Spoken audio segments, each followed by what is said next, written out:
est encore bien présente.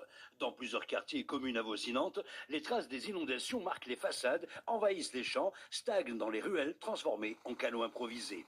Depuis l'aube, de puissantes motopompes aspirent l'eau et à chaque minute, des milliers de litres sont évacués. Les associations ont entamé l'évacuation des eaux des douars sinistrés, ainsi que le retrait des boues, l'ouverture et la réhabilitation des routes endommagées.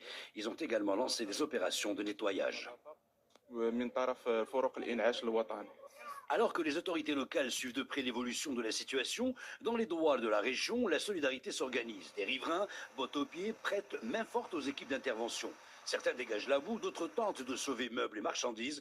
L'objectif est clair, assécher au plus vite, sécuriser les lieux et éviter tout risque sanitaire.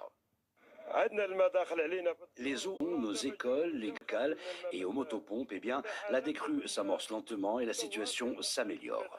Dormir tranquillement, mes enfants et moi ce soir.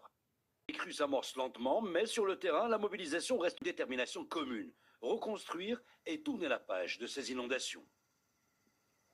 Touchés par ces intempéries. L'Espagne, le Portugal et la France sont également frappés. En France, cet épisode météo exceptionnel a plongé près de 850 000 foyers dans le noir. C'est l'un des bilans les plus lourds depuis 30 ans, avec une vigilance maximale sur une grande partie du territoire. Et la vigilance reste de mise puisque la météo sera agitée au Maroc aussi durant les prochains jours. Selon la Direction générale de la météorologie, une alerte de niveau orange est en vigueur. De fortes pluies orageuses avec risque de grêle sont prévues de demain, vendredi 6h à samedi 6h du matin.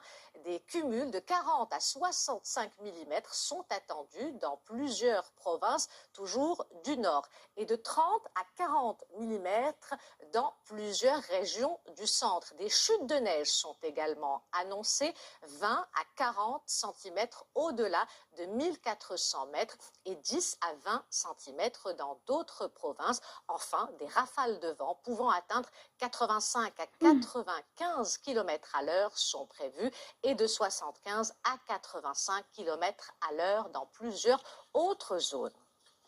Cet épisode météo, les liaisons maritimes entre Tarifa et Tanger ont été suspendues ce jeudi et le seront également demain vendredi en cause des conditions météorologiques défavorables liées à la tempête dont on a parlé tout à l'heure et qui touche la France et le Portugal, Niels, qui affecte fortement le détroit de Gibraltar.